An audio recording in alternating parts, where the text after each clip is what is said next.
저희가 맨날 거수기라고 놀렸던 원주시 의회, 정확히는 국민의힘 원주시 의원들의 총선 이후 행보가 심상치 않습니다. 원광수 시장 핵심 사업 예산에 줄줄이 제동을 걸고 있는데요. 갑작스러운 태세 전환, 이유가 뭘까요? 무실동은 지금에서 이야기 나눕니다. 2024년 4월 26일 금요일 원주하는 척 116회 첫 번째 순서입니다.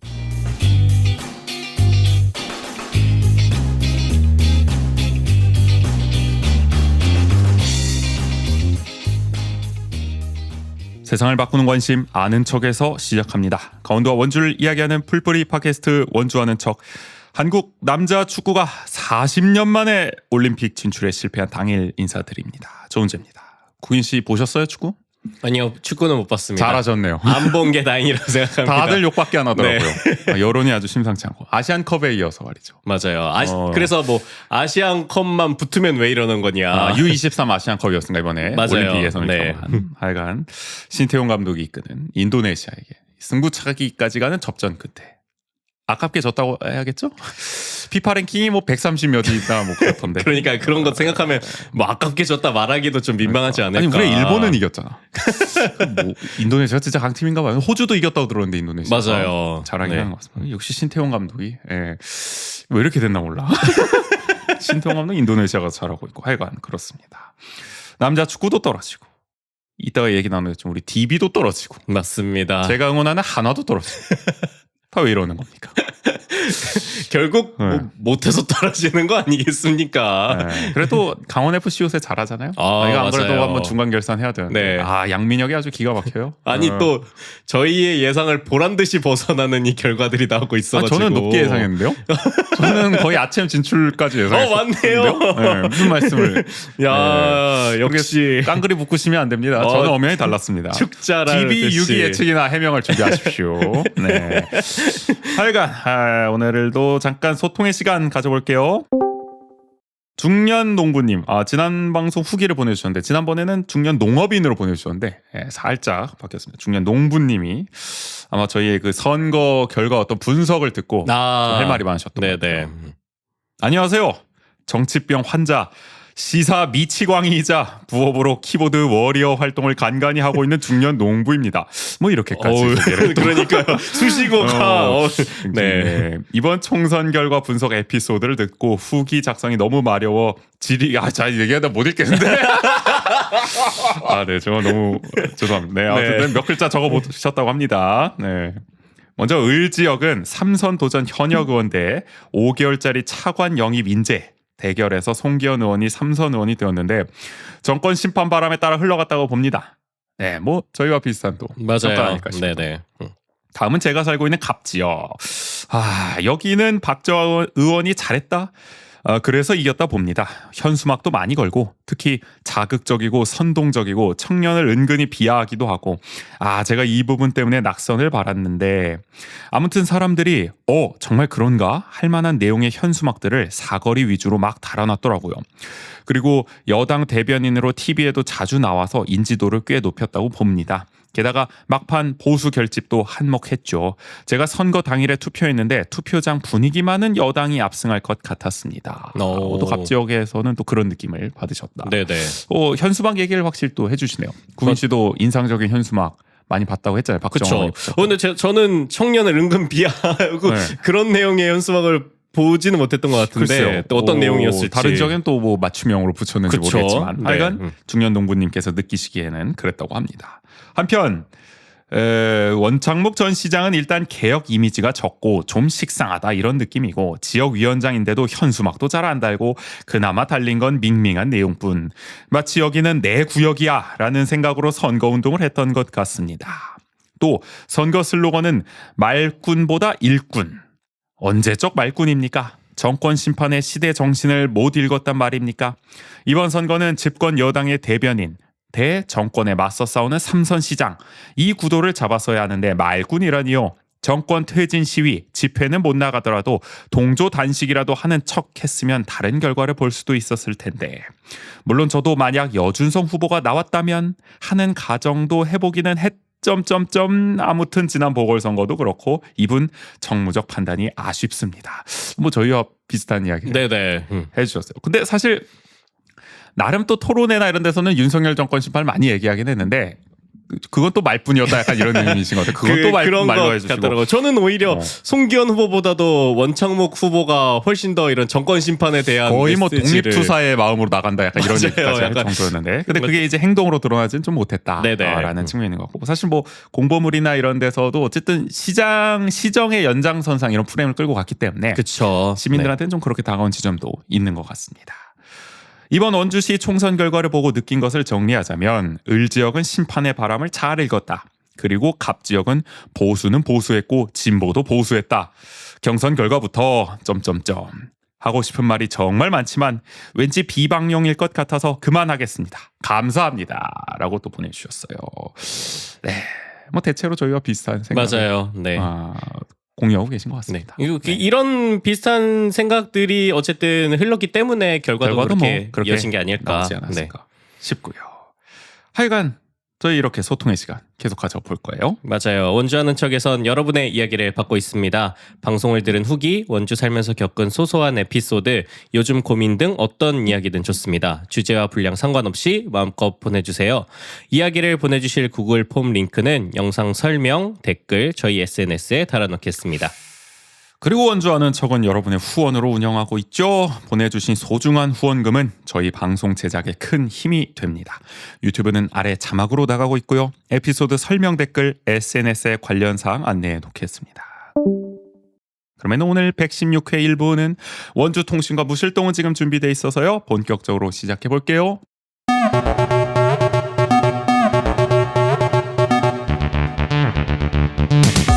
한 주간 원주의 중요한 뉴스를 논평합니다. 원주통신.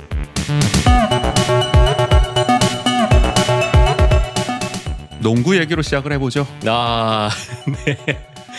원주 DB가 4강 플레이오프에서 1승 3패로 탈락하면서 통합 우승에 실패했습니다.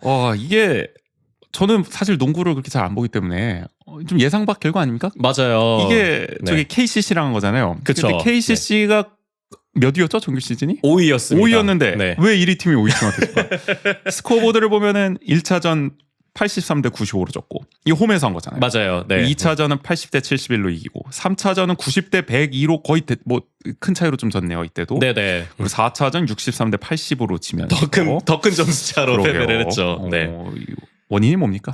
일단은 KCC가 정규 리그를 5위로 기록하긴 했지만, 그러니까 시즌 들어가기 전부터 슈퍼팀이라는 별칭이 있었잖아요. 스쿼드가 짱짱하다. 네, 저희도 뭐 예상 때 KCC 뭐 1위, 2위 이렇게 놓기도 했었고요. 근데 뭐 그 이름에 걸맞게 주전이 고르게 조금 활약을 했었고요. 정규 시즌 때는 근데 왜 그런 거야? 정규 시즌 때는 그 호흡이 아직 잘 안 맞았던 그 것 같아요. 후반기로 갈수록 좀 살아났다. 네네. 그게 이제 완성이 됐다. 하필 DB와의 이 4강 플레이오프 때 절정에 치달았다. 그렇죠. 그리고 이게 준 플레이오프 때부터 이게 조금 살아나는 기미가 보이더니 이제 플레이오프 때도 여실히 드러나고, 그다음에 이게 아무래도 거의 국가대표 선수들이 많다 보니까 이런 큰 경기에서도 조금 본인의 기량을 마음껏 펼칠 수 있는 것도 있지 않았나. 우리 DB는 약합니까? 큰 경기에? 왜 이렇게 된 겁니까? DB는 아무래도 근데 이제 DB는 좀 로슨이라든지 알바노라든지 이런 선수의 공격에 의존하는 모습이 아니 근데 있다 정규 보니까. 시즌 때 그게 잘 풀렸잖아요. 핵심 선수들의 활약이. 그렇죠. 그리고 정규 시즌 때는 뭐 강상재 선수라든지 그다음에 김종규 선수도 이렇게 활약을 뒷받침해줬기 때문에 그런 모습들이 또 정규리그 1위한 그 결과로도 이어졌는데, 이번에 좀 상대적으로 부진했다. 네네. 강상재 선수가 많이 부진하게 좀 치명적이었던 것 같아요. 왜 중요할 때 그랬을까? 네. 그래서 저희의 바람이 약간 DB의 윤호영 선수 같은 이런 스몰 포워드 역할을 하길 바랬는데, 이게 플레이오프에서 윤호영 선수도 약간 그런 아쉬움이 있었거든요. 그 예전에 정규리그에 활약 데뷔했을 때 조금 플레이오프에서 아쉬움이 있었는데, 강상재 선수도 약간 그런 모습을 보여서. 그래서 어쨌든 이 정규리그 때 보여줬던 그런 시너지가 안 났고, 네네. 그리고 상대도 어쨌든 파회법을 많이 연구하고 나왔을 테니까, 그쵸. 집중 견제를 더 받았다. 로슨과 알바노에 집중해서 이렇게 수비를 하다 보니까 좀 맥없이 진 느낌이 없지 않아 있어요. 맞아요. 근데 이게 네. 또 판정 논란이 아주 뜨거웠다고 그죠. 뉴스에 많이 나왔습니다. 이게 3차전이 그런 논란이 된 경기였는데요. 이게 전체적인 게임으로 봤을 때 KCC의 좀 편파적인 판정을 하는 게 아니냐 근데 이런 이게 뭐 얘기가 비단 있습니다. DB 팬들뿐만 아니라 좀 중립적인 나머지 구단 팬들도 좀 비슷하게 느낀 지점이 있는 것 같아요. 맞아요. 그러니까 뭐 사실 뭐 홈 경기를 했을 때 어느 정도 어드밴테이지가 있다는 건 다들 인지를 하지만 홈콜 소위 말하는 네네. 근데 이건 아예 도를 넘었다. 노골적이다. 네. 그 최준용 선수와 누구죠? 로슨 선수의 충돌이었나요? 맞아요. 맞나요? 네네. 아, 그것도 굉장히 리플레이가 많이 되면서 영상으로 많이 떠돌았던 것 같습니다. 네, 논란 보통 장면이었죠. 그렇게 뭐 팔을 막 강하게 잡아들거나 이러면은 더 심한 파울이라 그래서 6파울을 주기도 유파울 하는데 주죠. 그냥 일반 파울로 그냥 가기도 주고 하고 저기 네. 로스한테는 테크니컬 파울을 줬나요? 네네. 네, 그러니까 그러니까 거기에 대해 항의를 하고 이러니까 네. 그게 공정하지 못했다. 네. 판정이 그런 얘기가 나왔습니다. 그래서 DB는 19일 경기 후에 이의 제기를 했고 그 다음 날 열린 심판 설명회에서 DB가 요청한 40개 40개나 돼요? 네, 장면 중에서 뭐 한 10여 개를 오심으로 그래도 인정하고 인정을 했네. 그리고 또 이게 추가로 어쨌든 DB가 파울을 불린 것 그 기준을 봤을 때 동일한 잣대로 동일선상에서 봤을 때? 네, KCC 선수들에게는 파울이 불리지 않았다라는 것도 인정을 했습니다. 잣대가 똑같지 않았다는 점을 그쵸. 인정한 네. 겁니다. 네. 그러니까 뭐 심판진도 인정을 했으니까 약간 불공정했다 어느 정도 그렇죠. 3차전에. 또 이게 이제 4차전 전에 기사가 나오면서 또 이게 이제 경기에 영향을 4차전 어떻게 줄 심판은 거냐. 또 누가 할 것이냐 맞아요. 뭐 이런 얘기들이 네. 많이 나왔던 걸로 기억을 합니다. 근데 4차전은 그냥 너무 DB가 못해가지고 아 이때 심판 판정은 뭐 무난했는데. 네네. 그래가지고 뭐 할 말이 없게 돼 버린 거죠 어떻게 보면은. 네. 사실 우리가 DB로 좀 팔을 안으로 굽어서 좀 이야기를 해보자면 어쨌든 3차전을 그렇게 분위기를 가져가 버렸으니까 KCC가. 맞아요. 네. 그것 때문에 4차전이 좀 맥없이 졌을 수 있는 거고 전략 전술이라는 게 3차전 승리냐 패배냐에 따라서 완전히 달라질 수도 있는 건데 결국에는 3차전 그 문제를 계속 DB는 항의할 수밖에 없는 그쵸. 상황. 네. 팬들도 두고두고 이야기를 할 수밖에 없는 왜냐면 상황이네요. 이게 뭐 7전 4선승 제면은 그래도 뭐 1승이나 2승을 더 해야 그래도 되니까. 문제지. 7전 4선승. 하여간 그쵸. 이런 단기전에서는 네네. 한 경기 한 경기가 참 중요한데 3차전에서 기세가 확 꺾여버린 거 아닙니까? 맞아요. 어쨌든? 네. 그런 점에서는 DB 입장에서는 두고두고 또 아쉬움이 남을 만한 상황이 아닌가. 그쵸. 팬들이 뭐 아직까지도 말을 많이 하나요? 어떤가요? 여론이? 근데 뭐 그러니까 이게 정리됐어요? 4차전 경기 결과 때문에 네. 약간 어느 정도 아 조금 그래요? 아 그렇게 못했어? 네. 못 봐가지고. 아 그렇구나. 근데 왜냐면은 DB가 이번에 뭐 정규리그에서 와이어 투 와이어로 계속 1위를 기록하면서 네 이제 통합 우승에 대한 기대감도 높였는데 이게 4년 만에 우승 1위였고 정규리그 네. 그리고 통합 우승 16년 만에 도전이었는데 그쵸. 허무하게 좀 마무리가 됐습니다. 네네. 좀 아쉽게도. 네. 어쨌든 기대는 뛰어넘는 시즌이었죠. 맞아요. 네. 아무도 사실 6강 플레이오프 갈 거라고 예상한 사람도 그렇게 많지 않았고 네네. 중하위권 정도의 전력. 왜냐면 지난 시즌 성적이 있으니까. 그런데 굉장히 잘했죠. 그래도 이 정도 했으면 그러니까 앞으로가 이게 기대가 됩니다. 차라리 뭐 5위해서 이렇게 플레이오프 한번 진출하고 탈락하거나 이런 쓰면은 더 만족했을 텐데 어떤 면에서는 1위를 하다가 이렇게 되니까 더 아쉬움이 좀 크긴 한 것 같아요. 근데 뭐 욕하는 네. 팬들은 별로 없을 것 같은데 굉장히 잘한 거 아닌가 이 정도면? 그쵸. 뭐 애초에 가지도 못할 지금 4강 플레이오프를 간 걸 수도 있는 건데. 가지도 못해서 아니 본인이 그렇게 전망했잖아요. 그쵸, 4강 가지도 그쵸. 못할 거라고. 네. 근데 이거를 해냈으니까 그것만 해도 대단한 거고. 뭐 맞아요. 그런 느낌 아닐까요? 네. 총선 때 출구조사 야권이 200석 넘는다고 했다가 알고 보니 막 190 애매하게 190 몇 석 이러니까 허무한 느낌. 그쵸. 그런 그런 게 비슷한 여기서 거죠. 어떻게 나타나고. 보면은. 그렇습니다. 네. 그래서 김수성 감독은 4차전 이후 인터뷰에서 이제 뭐 지금 시즌이 막 끝났다 이렇게 얘기는 하지만 좀 더 적극적으로 젊은 선수들 중심으로 리빌딩을 해보겠다 이렇게 밝히기도 해서요. 근데 어쨌든 지금 김종규 선수나 강상재 선수가 FA로 풀리고 올 시즌 끝나고 네. 그리고 뭐 로슨 선수나 알바노 선수 재계약도 재계약 사실은 뭐 문제였죠. 확실한 게 아니기 때문에 이런 좀 의견을 밝힌 게 아닐까라는 생각이 듭니다. 하여간 다음 시즌을 기대하게 하는 전반적인 시즌이었고요. 네네. 자세한 이야기는 시즌 끝나고 KBL 시즌 다 끝나고 챙결까지 끝나고 리뷰에서 한번 우리 인재로 떠난 인재가면 언제 오나 우리 호정이와 함께 또 이야기 나눠보도록 하겠습니다. 좋습니다.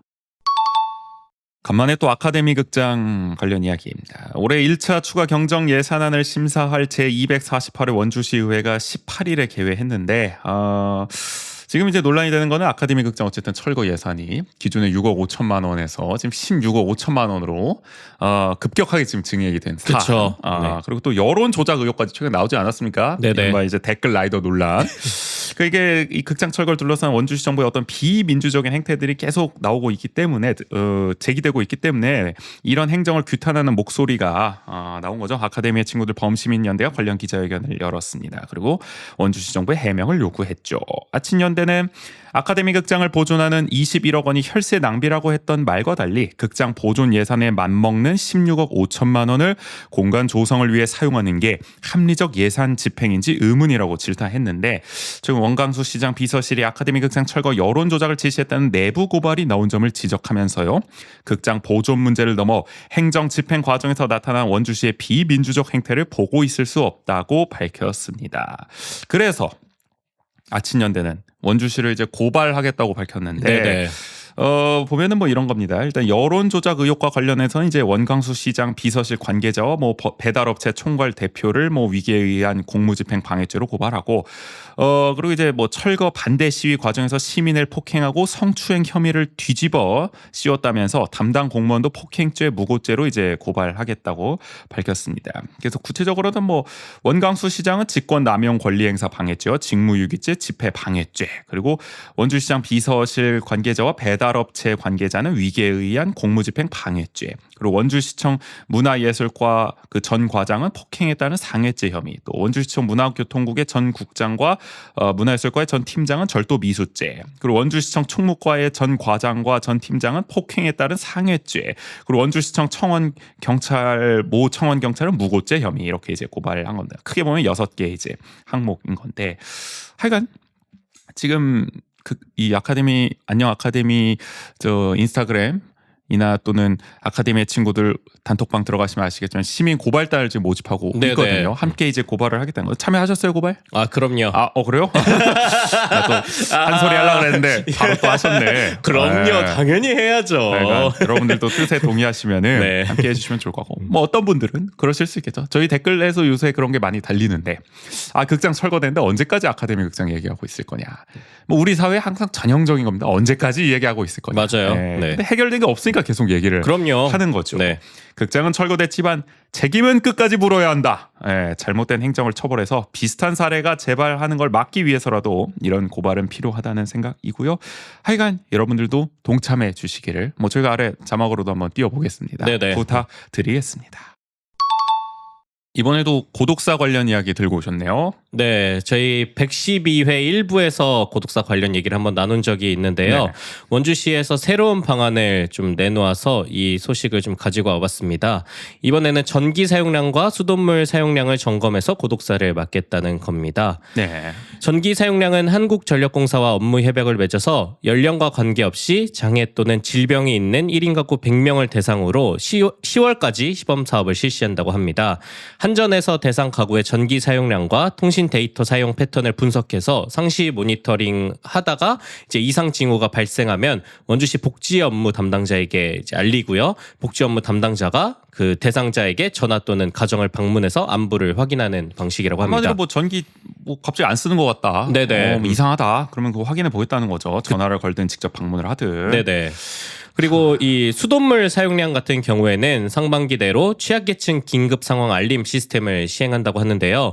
이제 원주가 2019년부터 이제 스마트 원격 검침 시스템을 구축하고 있는데 이거를 활용해서 이틀간 수돗물을 전혀 사용하지 않는 게 확인되면 가족이나 보호자에게 SMS를 통해서 긴급 상황 알림 메시지를 전송하는 방식입니다. 전산으로 지금 수돗물 사용량 이런 걸 파악할 수가 있으니까 네네. 그걸 바탕으로 뭐 아까 전기와 마찬가지로 뭐 물 사용량도 변동이 너무 크면은 따져보겠다는 거죠. 그쵸. 살펴보겠다는 네. 겁니다. 그래서 현재까지 독거노인, 장애인 등 취약계층 수용 가구 50여 가구를 선정했고 추가 모집을 하고 있다고 합니다. 네, 그래서 어떻습니까? 이거 뭐 효과 있을 것 같아요? 네. 저희가 지난번에는 디지털 헬스케어 관련해서 고독사 얘기를 나눴었잖아요. 근데 그걸 이용해서 고독사를 막겠다는 정책이 앞서 있었는데. 네네. 근데 이용 저조하다 이런 것과 그 소식이었는데 이것과 비교했을 때 요 뭐 전기 사용량이나 수돗물 사용량 같은 경우에는 추가로 설비를 뭔가 본인이 해야 되거나 아니면은 뭐 헬스케어는 내가 차고 뭐 관리하고 이래야 되잖아요. 근데 그렇지는 않다라는 점에서 조금 더 실효성은 높을 것 같아서 좀 가지고 와 봤는데 근데 어쨌든 저는 이 사업 자체에서도 이 수돗물이나 전기 사용량 이 사업이 사후 조치에 좀 가깝기 때문에 뭔가 결국 고독사를 막을 수 있을 것이냐로 봤을 때는 조금 의문스러운 지점들은 있는 것 같습니다. 사전 조치가 필요하다. 네네. 근데 그래서? 뭐 사실 그 사후 조치 말씀을 해주셨지만은 뭐 그런 것 같아요. 그러니까 요거는 뭐 아마 사후 조치 차원에서 이제 내놓은 정책일 거고 네네. 이렇게라도 막아보자. 그러니까 뭐 디지털 헬스케어도 저는 마찬가지라고 생각합니다. 그것도 이제 어르신들이 뭔가 건강 이상했거나 쓰러졌을 경우에 그걸 통해서 뭐 알림이 가도록 하고 뭐 이런 느낌 아닙니까? 맞아요. 약간? 네. 근데 이제 어르신들이 약간 헬스케어 쓰기가 되게 어려우니까 뭐 스마트폰도 사실 어려운 현실인데 쓰기가 그래서 실효성이 떨어진다는 지적이 나왔고 그래서 이걸 도입하겠다는 건데 말씀하신 대로 사전 조치라고 하면은 사실 품이 많이 드는 일이죠. 이렇게 어떤 간단히 기계나 검침으로 끝날 수 있는 일이 아니다 보니까 그런 정책을 단기적으로 이렇게 딱 내놓지는 못하는 측면이 있는 것 같습니다. 맞아요. 이건 어떻게 보면은 저희도 그 소식을 전하면서 얘기했던 관계가 계속 만들어져야 되는 부분인 거잖아요. 그것을 막기 공동체가 위해서는. 필요하다. 네네. 네, 공동체가 다 붕괴돼 있습니다. 우리 각자 도생의 사회. 1인 가구는 점점 늘어나고 아파트에 살아도 뭐 이웃 아세요? 이웃에 사는 분. 저희 앞집에 보니까 이게 확실히 제가 복도식에서 계단식으로 이사를 하다 보니까 그래서 좀 알아요? 그래도 이게 바로 앞집은 어느 아유. 정도 이게 계속 교류가 얘기가 되긴 맞장구가 안 하더라고요. 되네. 하여간 그런 것도 있고 그러나 네. 요즘은 또 근데 이제 뭐- 같은 곳에 살더라도 모르고 사는 경우가 맞아요. 근데 뭐 예전에 막 어릴 때만큼의 가까운 교류는 아니죠. 뭐 그렇죠. 엄밀히. 네. 분절돼 있는 경우가 많다. 뭐 그러다 보니 사실 고독사도 그런 원인이 아마 크게 발생을 하겠죠. 서로가 서로의 안부를 묻지를 못하는 상황이니까요. 그리고 전기 사용량이나 사실 수돗물 사용량 모니터링 뭐 없는 것보다야 낫겠습니다만은 능사는 아닐 것이다. 그쵸. 왜냐면은 네. 다른 지자체에서도 앞서서 이걸 도입한 사례도 있는데 그럼에도 고독사를 못 막고 있거든요. 예를 들어서 이 전기 사용량, 수돗물 사용량 이상해서 복지사가 나가서 방문을 했는데 그 발견을 못한 거예요.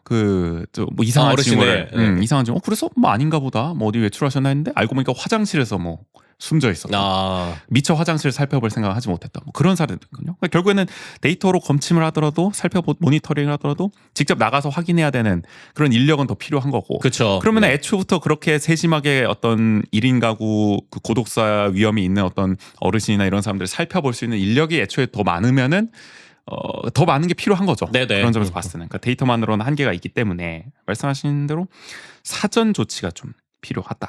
근데 일전에 소개해주신 정부 대책에도 어쨌든 뭔가 이렇게 커뮤니티를 조성해서 고독사를 막아보자 이런 내용이 들어가 있긴 했는데 예산과 인력이 충분하지는 않은 것 같아요. 그렇죠. 확실히. 결국 근데 또 그런 국가의 기본 계획이 만들어졌을 때 지방에서 그것을 시행하기 위해서는 그 지방에서 그 예산을 측정해놔야 되는 거잖아요. 어렵죠. 맞아요. 뭐 돈이 어딨습니까? 사실 이건 국가 단위 사업으로 돼야 되는 건데 뭐 고독사가 원주만의 문제도 아니고 강원도만의 문제도 아니고 그러나 강원도가 더 심각하게 겪을 수 있는 문제긴 하죠. 네네. 고령 비율이 높기 때문에 그런 점에서는 사실 중앙정부에서 컨트롤 타워 역할을 해주면서 충분한 예산과 인력을 좀 확보해주고 지역의 실정에 맞게 그것을 배치하는 역할은 또 지자체가 맡는 이런 식의 역할 분담이 돼야 되는데 그렇죠. 네. 중앙정부도 지금 뭐 긴축 재정하겠다고 하고 있으니 되는 게 없어요. 그리고 또 긴축 재정할 때 매번 좀 감액되거나 가장 많이 되는 게 이런 사업들이에요. 그러니까 커뮤니티 사업이라든지 맞아요. 마을 공동체 네. 사업 이런 거 축소됐다는 얘기 저희도 많이 하잖아요. 그리고 노인 일자리 사업 같은 거. 그렇죠. 네. 양과 질이 계속 떨어지고 있습니다. 그래서 사회적 접점을 좀 만들어줄 생각을 해야 되는데 이게 계속 돈 안 들이고 해결하려고만 해요. 이거 보도 자료도 보면은 막 돈 안 들였다는 걸 강조하더만. 네네. 돈 안 들이고도 고독사를 예방할 수 있는 이런 검침 시스템, 모니터링 시스템을 우리가 만들었습니다. 물론 뭐 돈 안 들이고 한 건 잘한 거긴 한데 그것만으로 해서는 곤란하다. 그리고 너무 그것만 강조해선. 엄밀히 얘기하면 거기에 돈을 뭐 시스템에서는 돈이 안 들겠지만 또 그런 모니터링을 해야 되는 인력이라든지 그리고 이 연락을 받았을 때 그걸 방문해야 되는 복지 담당자라든지 그렇죠. 그걸 그것도- 확충할 생각을 해야 돼. 그렇죠. 그것도 다 인력에 들어가는 예산이 있을 텐데 그러면은 그것은 아무 말이 없어요. 네네. 기존 인력대로 하겠다. 맞아요. 뭐 이런 그러면 거 또 아니겠습니까? 저희도 지적했던 기존 인력의 업무 과중이라든지 이런 건 또 생기기 때문에 그렇죠. 복지부서가 또 워낙 또 경무부서니까 맞아요. 네. 계속 추모해도 모자랄 판인데 말이죠. 그런 얘기는 잘 안 나오는 게 아쉽다. 막 그런 거고요. 하여간 원주시도 찾아보면은 2019년에 1인 가구 사회적 고립 및 고독사 예방에 관한 조례가 있어요. 제정이 돼 있습니다. 네, 그러나 어떻게 쓰이는지는 모르죠. 심지어 아무도. 2019년에 제정됐던 조례입니다. 약간 뭐 지방 정부 차원도 그렇고 종합 정부 차원의 종합적인 어떤 컨트롤 타워 그 대책, 네네. 실효성 있는 예산과 인력 이런 게 필요하다는 말씀을 다시 한번 드리게 됩니다. 국민의힘 정부 들어서 뭐 후퇴하지 않은 게 없습니다만 성평등 부문은 뭐 특히 대표적이죠. 네네. 뭐 여성가족부 폐지 뭐 이거 하지도 못하고 있는데 어쨌든 뭐 말은 계속 그런 식으로 나오고 있지 뭐 않습니까? 이름을 바꾸겠다 뭐 이런 방향으로 나오고 있는 것 같긴 한데요. 모르겠습니다. 네. 남은 기간 동안. 이게 이제 지방 정부 차원으로까지 연결이 되는 것 같아요. 강원도 정부가 올해 양성평등 기금 사업 예산 규모를 대폭 축소를 했는데 작년 20개 단체에 1억 2,815만 원을 지원했는데 올해는 4개 단체에 3,826만 원을 배분하는 데 그쳤다고요. 올해 15개 기관 단체가 신청했는데 이 중 26.6%만 선정한 겁니다. 엄청 줄어든 거예요. 그러니까 그렇죠. 보면은. 네. 20개 단체였는데 4개 단체가 됐고 1억 2천만 원 정도였는데 3천만 원이 됐으니까 뭐 4분의 1 토막이 났다고 해야 되나요? 네네. 거의 예산은 뭐 그런 느낌이죠. 강원도민일보가 18일에 보도한 내용을 보면 사업의 다양성도 크게 줄었다고 합니다. 여성단체 활동 지원 분야는 아예 사라졌고 야. 하여간 뭔가 단체 지원 이런 거에 대한 불신이 많아. 그러니까요. 이런 도정 지금 네. 시정도 그렇고. 그리고 여성 복지 권익 증진, 여성 능력 개발 사회 참여 확대, 취약계층 복지 가족 기능 증진, 강원 특별자치도형 여성 친화 도시 활성화 사업, 디지털 성폭력 스토킹 교제 폭력 근절 등 이런 게 이제 작년에 했던 사업인데 이게 올해는 다 선정이 안 됐다는 거죠. 야, 저는 의외로 강원특별자치도형 여성 친화도시 활성화 사업 이것도 선정이 안 된 거네. 그러니까 이거는 네. 지금 사실 특별자치도 하는 거 맞물려서 해볼 법한 사업이다라는 생각이 드는데 맞아요. 올해 뭐 네. 신청이 없었는지 모르겠지만 선정이 안 됐다고 합니다. 대신 1020 세대를 위한 양성평등 활동 참여 및 교육, 건강 가정 육성을 위한 교육, 양성평등 촉진 등 3개 분야에서 사업이 선정된 되게 모호합니다. 양성평등 촉진이라는 사업은 귀에 걸면 귀걸이고 그렇죠. 코에 아니, 걸면 이게 코걸이 사업 같은데 사실상 전체 주제를 아우르는 게 그러게 아닐까라는 말입니다. 생각도 드는데. 그리고 건강 가정 육성 이건 뭐 노골적이죠. 네. 어떤 방향성을 갖고 있는지. 이런 가운데 이제 뭐 여성 폭력 실태 조사와 같은 어떤 젠더 폭력 대응 관련 사업마저 이번에는 누락이 되면서 말이죠. 일각에서는 선정 기준을 납득하기 어렵다는 반응이 나옵니다. 어떻게 보면은 젠더 폭력은 지금 사회의 가장 큰 이슈 중 하나고, 맞아요. 네. 여성분들이 가장 필요하다고 느낄 법한 사업이기 때문에 이게 빠지면 도대체 양성평등 기금 사업 뭘 하겠다는 거냐라는 의문이 들 수밖에 없는 거죠. 강원도 정부 이렇게 해명을 했습니다. 올해는 응모 숫자 자체가 줄었다라고 했는데 뭐 그래도 15개 기관 단체가 맞아요. 신청했는데 네. 하여간 그리고 민간단체 보조금 중복 지원 등을 엄격히 심사한 결과 이게 핵심이겠죠. 네네. 약간 보조금 관련해서 아주 그냥 싫어. 이번 정부는 그렇게 좋아하지 않습니다.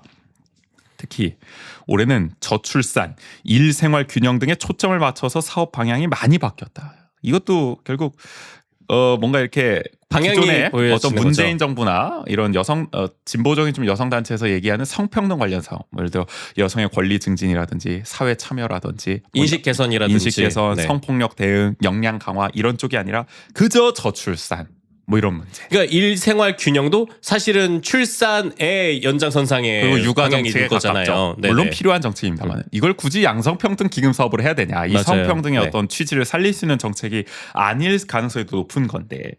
하여간 뭐 추가 사업 공모 검토하겠다는 하는데 이런 식의 지금 방향 설정을 하고 있다면은 추가로 공모되는 사업도 뭐 딱히 기대는 안 됩니다. 과연 제대로 될 것인가? 2020년만 하더라도요. 25개 사업에 2억 1,679만 원을 지원했는데 지금은 그때 17% 수준까지 떨어진 겁니다. 어떻게 사회가 아주 역행을 하고 있는 거죠. 맞아요. 성평등이 해결이 됐습니까? 우리가 지금 그게 아닌데 어떻게 17% 수준까지 떨어질 수가 있는 거죠. 4년 만에. 이 정도의 그 급격한 예산 축소는 전국 지자체를 찾아보더라도 굉장히 이례적이라는 그쵸. 평가가 네. 나옵니다. 도대체 우리 김진태 도정이 생각하는 성평등은 무엇일까? 우리 저 도의회 작년에 여성 수련원장 청문회 때 그 여당 도의원들의 어떤 그런 수준 낮은 질의들 네네. 많이 보지 않았습니까? 그게 물론 도정과 뭐 정부 도정과 어쨌든 여당 아니겠습니까? 도정부 여당 네네. 이런 인식을 공유하고 있는 게 아닌가라는 걱정되는 마음이 듭니다. 예산을 통해 엿볼 수밖에 없습니다. 하여간 어떤 인식을 그럼요. 갖고 있는지. 네. 왜냐하면 예산이 어디에 있느냐가 그 어느 곳을 중요하게 바라보고 있는가를 보여주는 거잖아요. 그러니까요. 네. 더구나 강원도는 지역 성평등 지수라는 걸 뽑아봤을 때 의사결정, 교육 직업훈련, 문화정보, 안전 이런 분야들이 중하위권으로 좀 취약하다. 네네. 이렇게 나타나거든요. 이걸 강화할 생각을 해야 되는데 난데없이 저출산 문제를 끌어들여가지고 이거를 양성평등 기금 사업으로 풀어 나가겠다고 하니까 도대체 뭘 하겠다는 건지 더욱 의구심이 듭니다. 그러니까 뭐 저는 100번 양보를 해서 일생활 균형이라 그랬을 때 이거는 어쨌든 현실에서 여성들이 겪고 있는 부분 중에 뭐 재취업의 문제라든지 아니면 경력 중단의 문제라든지 이런 것들이 심각한 문제 중에 하나잖아요. 그런 문제를 해결해 나가는 차원에서의 사업적 방향에서는 이게 필요한 방향이라고도 해석할 수 있을 것 같은데. 그런데 건강가정 교육을 위한 교육이에요. 그쵸. 여러분 도대체 뭘 하겠다는 건지. 네. 근데 이게 누가 보더라도 이게 아까 저희가 얘기했던 것처럼 출산의 연장선상이라는 게 보여지는 거잖아요. 그렇죠. 그런 부분들이 문제이지 않을까 싶습니다. 강원도민일보가 그래서 19일 사설을 통해서 비판을 했는데 전국 시도를 통틀어 양성평등 기금 사업에 출산 극복 문제를 끼워 넣은 곳은 강원을 제외하고는 찾기 힘들다면서 시대성과 지역 특성을 제대로 반영하지 않은 정책은 실효를 내기 어렵다라고 적었습니다. 그나마 강원도민일보니까 이렇게라도 보도하는 게 아닌가라는 생각이 들고 네네. 다른 지역 언론에서는 찾아볼 수가 없었습니다. 하여간 그렇고요. 김진태 도정 뭐 저희가 뭐 맨날 비판한다 그럴 수도 있겠지만은 이런 얘기들이 계속 나오니까 어쩔 수가 없습니다. 지금 그럼요. 특별 자치도 하면 뭐 합니까? 이렇게 후퇴하는 사안들이 나오는데 걱정이고요. 계속 비판할 문제입니다. 여기까지 원주통신이었어요.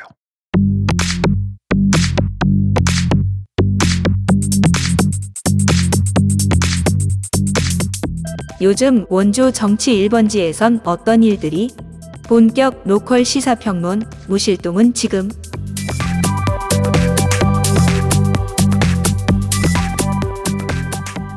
무실동은 지금 시의회 리뷰까지 기다리지 못하고 급하게 한번 편성해 왔습니다. 네. 심상치 않다 기류가. 지금 제248회 원주시의회가 지난 18일에 개회해서 원주시 정부가 제출한 1조 8,408억 원 규모의 1차 추가 경정 예산안 심사에 돌입했습니다. 이게 이제 본 예산 대비 9.95%, 1,667억 원이 이제 늘어난 건데 뭐 이게 저희 늘 보지만은 예산 심사 해봐야 다 통과시켜주지 않습니다. 웬만하면은. 네. 오히려 통과 안 된 걸 찾는 게 빠르잖아요. 그렇죠. 보통은. 그래서 네. 저희가 뭐 물론 뭐 이제 뭐 항상 그쵸 통과 안 된 예산이 더 적기 마련이긴 네네. 합니다만은 그래서 이번에도 뭐 거수기처럼 다 통과시켜주지 않을까 했는데 이게 웬일인가? 원광수 시정의 핵심 사업 예산이 뭐 줄줄이 삭감되고 있어요. 맞아요. 그래서 네. 굉장히 이례적인 현상이라서. 그러니까 심지어 이게 핵심 사업들이 다 삭감되고 짚어보려고 있어가지고. 합니다. 네. 그래서 어떤 예산이 잘렸냐 보면은 일단 원주 만두 축제 예산이 8억 원이 편성됐는데 이게 전액 삭감이 됐다. 야. 원광수장이 역점적으로 추진 중인 축제 아니겠습니까? 그쵸. 작년 방문객 20만 명, 경제효과 100억 원이었음을 대대적으로 홍보하고 있어서 올해는 기간을 작년 이틀이었는데 3일로 늘리고요. 예산도 작년 2억 7천만 원에서 이제 8억 원이 된 겁니다. 거의 뭐 한 3배 가까이 들었다 보시는 맞아요. 거죠. 네. 그리고 뭐 최근에는 포럼 같은 것도 진행하면서 어떻게 하면 이걸 좀 시민 주도형 축제로 좀 끌고 가볼까. 그러니까 전임 시정에 댄싱 카니발이 있었다면 원광수 시정은 만두 축제다. 네네. 요거를 브랜드화하려는 게 아주 엿보이잖아요 지금. 그러니까 이 예산 규모도 거의 그 정도 수준까지 이제 어마어마하게 올라오고 겁니다. 있는. 이렇게 예산 드는 경우가 어디 있습니까 네. 축제가.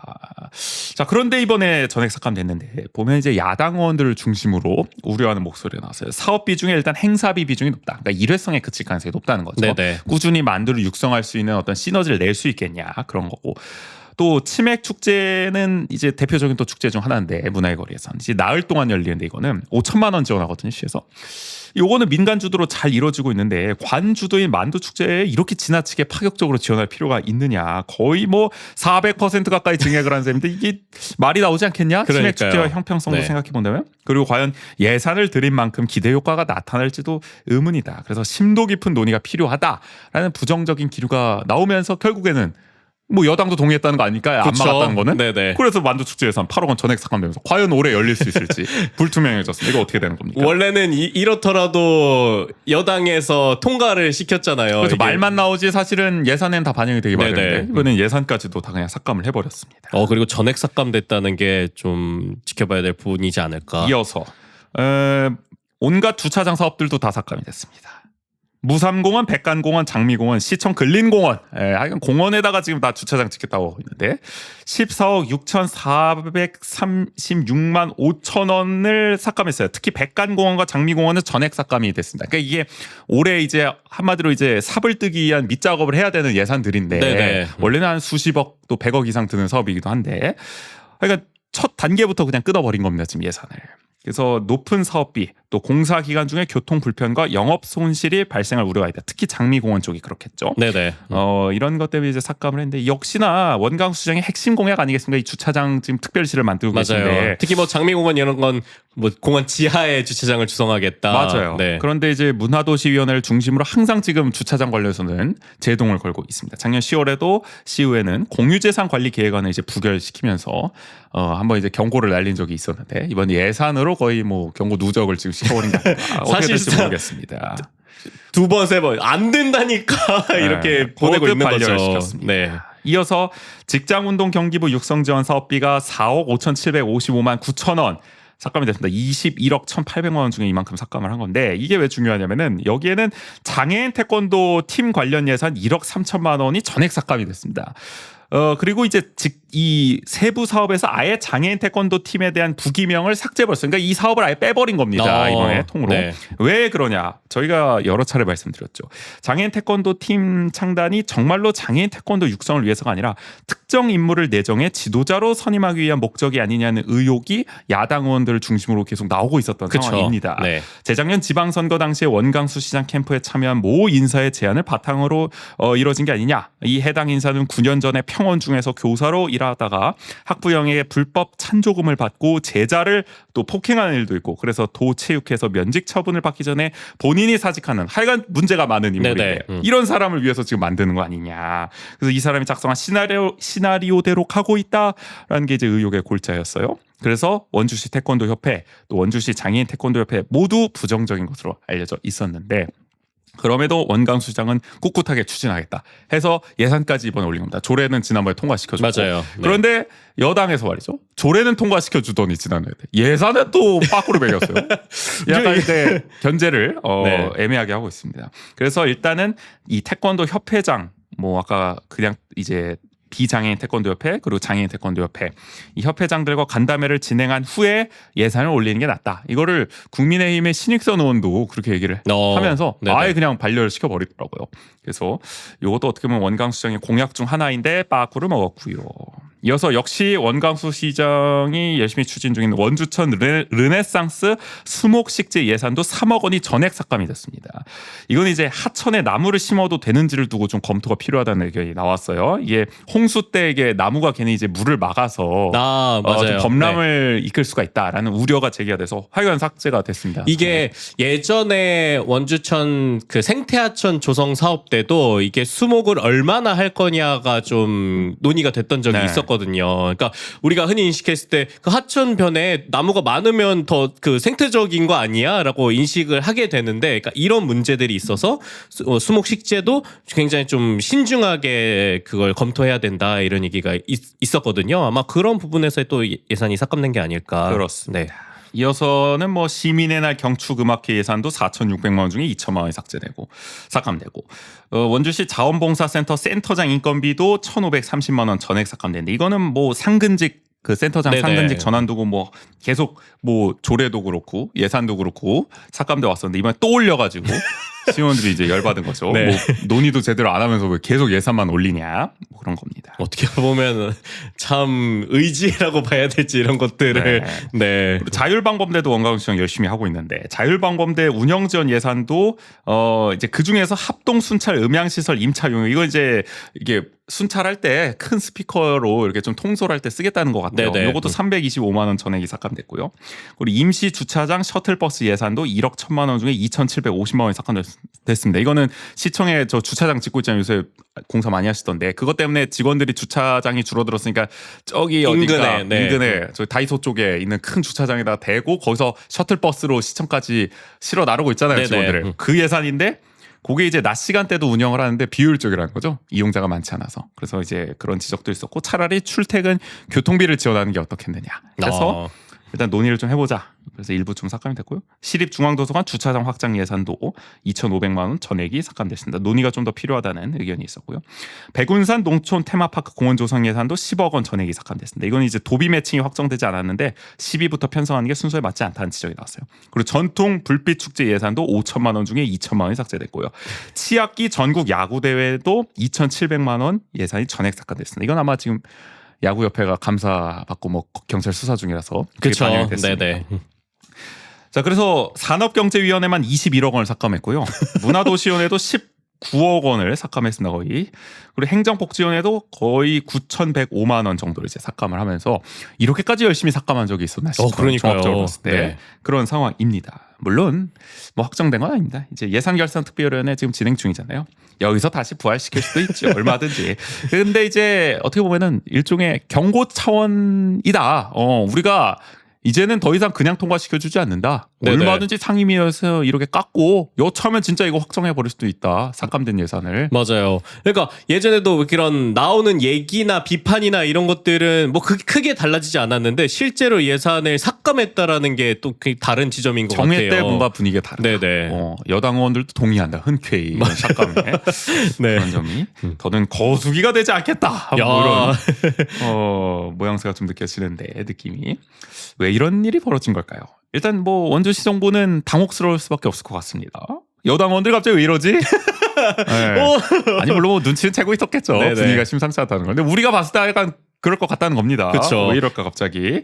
그러니까 어떻게 네. 보면은 되게 그냥 극적인 변화 같이 느껴질 수도 있는 거잖아요. 그러니까요. 그래서 네. 지역 언론을 통해서 좀 분위기를 엿보면은 우리 치약뉴스라는 언론이 최근에 새로 생겼죠. 우리 쪽 원주에도 보수 언론인이라고 할 수 있는 저 김대중 씨가 지금 발행을 하고 있는데 네네. 치약뉴스의 이 창간식에 원광수 시장이나 이재용 시의회 의장이 모두 참석한 걸 보면은 약간 좀 힘을 좀 많이 받는 언론인 것 같습니다. 모르긴 몰라도 네. 여기서 이렇게 썼어요 기사를.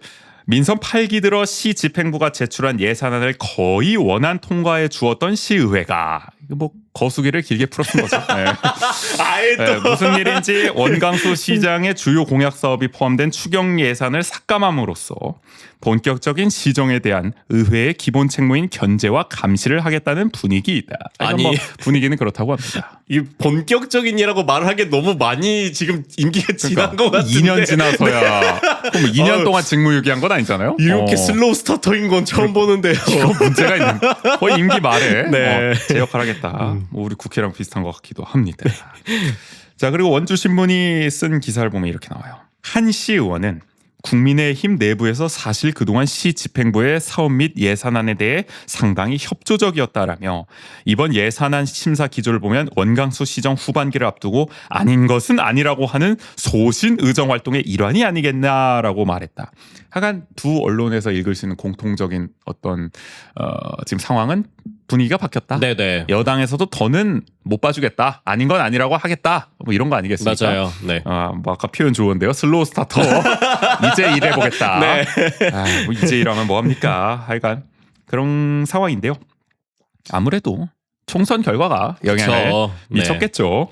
선거를 앞두고 온갖 악재들이 쏟아졌습니다. 이 원주시청 발로 뭐 시장 비서실이 여론 조작을 한 게 아니냐 이런 의혹이 나왔고 또 업무 추진비 사용이 뭔가 좀 수상한 점이 있다 이런 의혹도 나왔었고 또 원주 문화재단 대표에서는 뜬금없이 기자회견해가지고 정치적 탄압을 받고 있다 뭐 이렇게 주장을 해가지고 맞아요. 시민들이 별로 기억도 못 하고 있었는데 네네. 괜히 또 부각하는 효과도 있었고 하여간 시정을 둘러싼 여러 가지 잡음과 악재들이 쏟아졌습니다. 그래서 이게 실제로 선거에 어느 정도 영향을 미쳤다. 특히 원주 을 같은 곳에서 격차가 좀 좁아지고 있었는데 줄어들고 있었는데 이것 때문에 괜히 더 늘고 이 원주을의 좀 조직력이 약화됐다 이 여당 입장에서는 그런 지적도 나오는 상황이거든요.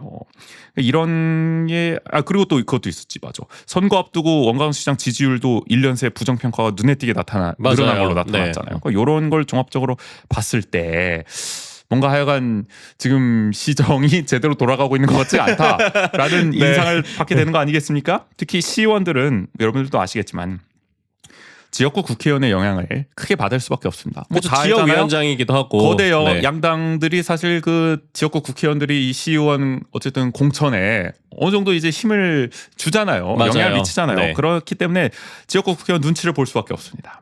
근데 우리 박정아 의원 이번에 굉장히 어렵게 신승을 거두지 않았겠습니까?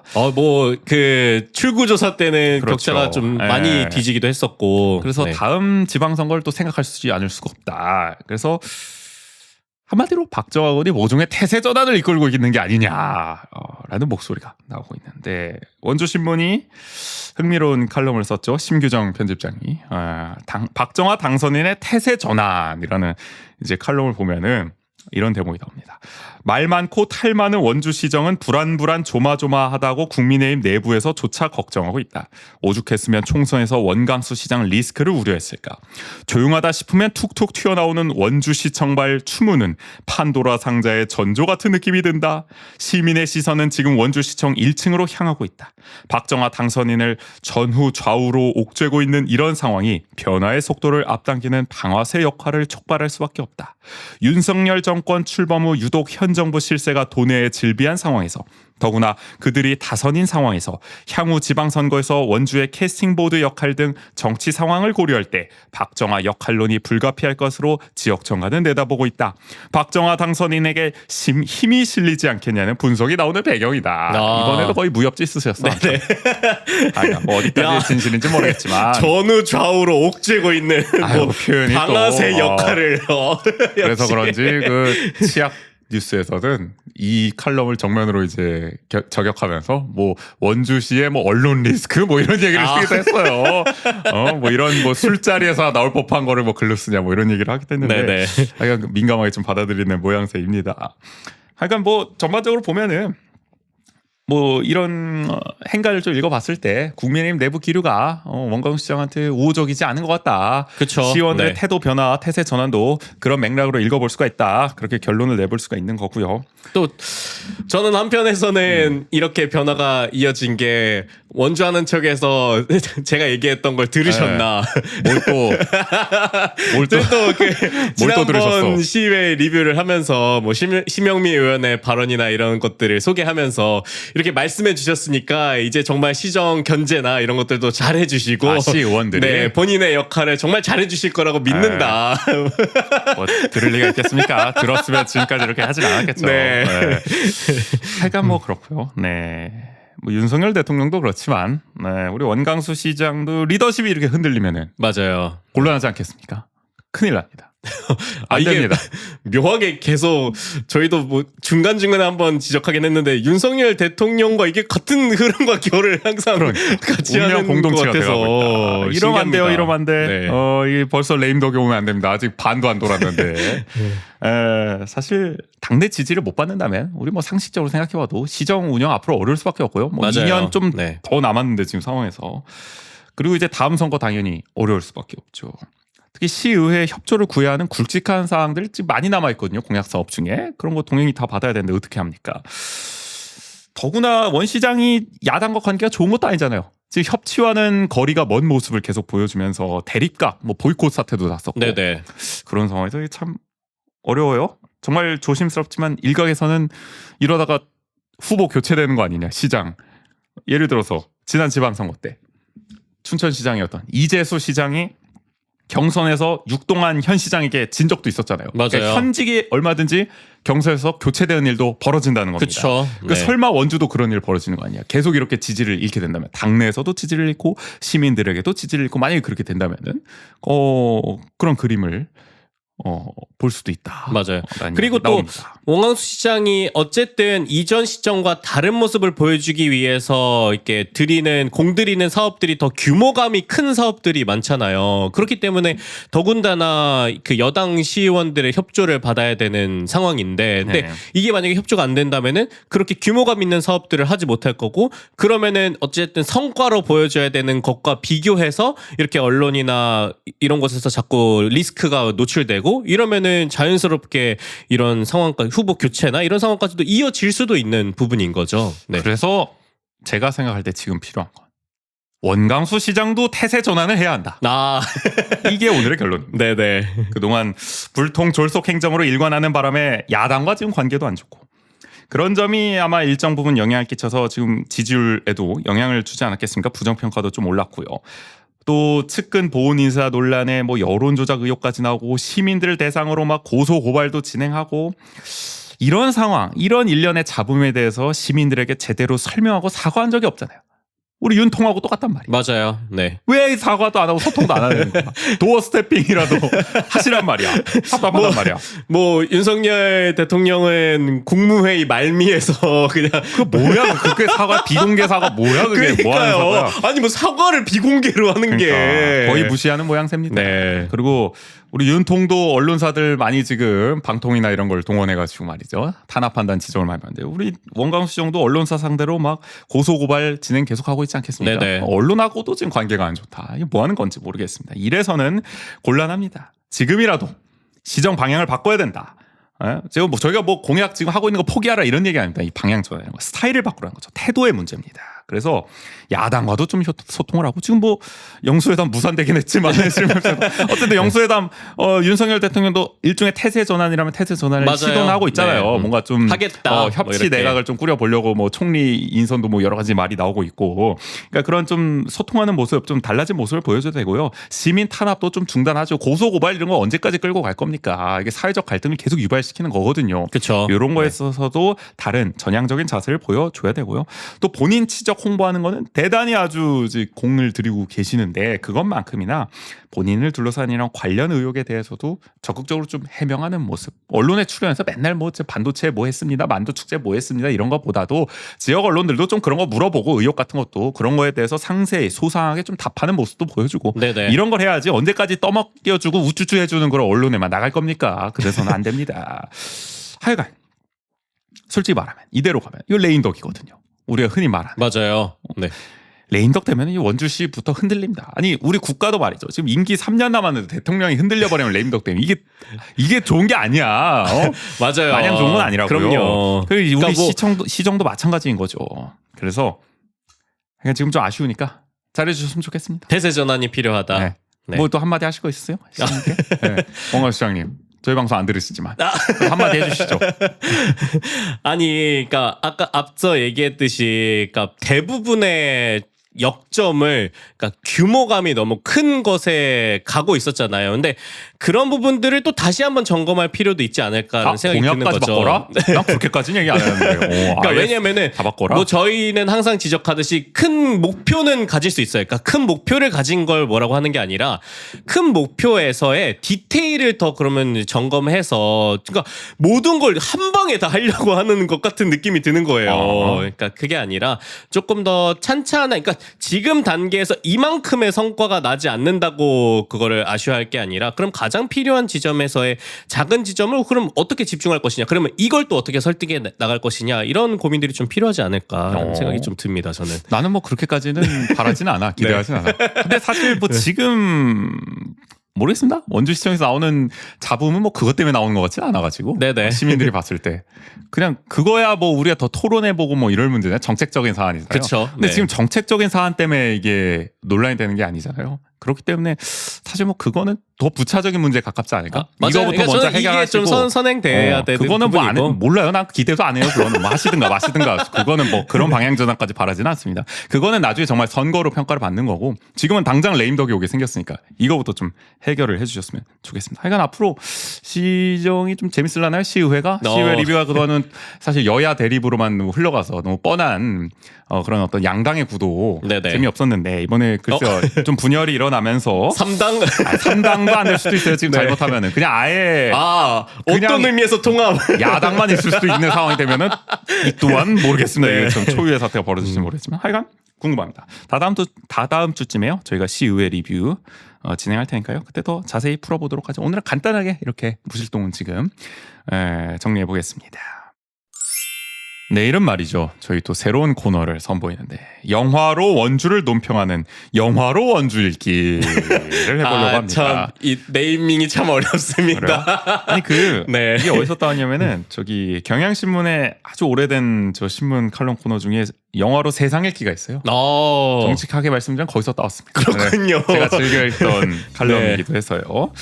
그래서 영화로 원주 읽기 내일 그래서 개표 라이브에 함께하기도 했었던 김기민, 박혜명님이 이제 출연하는데 두 분 모두 이제 영화 좋아하시고 맞아요. 사회 네. 이슈에도 관심 많으시고 해서 재밌는 얘기 나눠볼 수 있을 것 같고 어떤 영화 첫 시간에 하냐 안국진 감독의 댓글 부대입니다.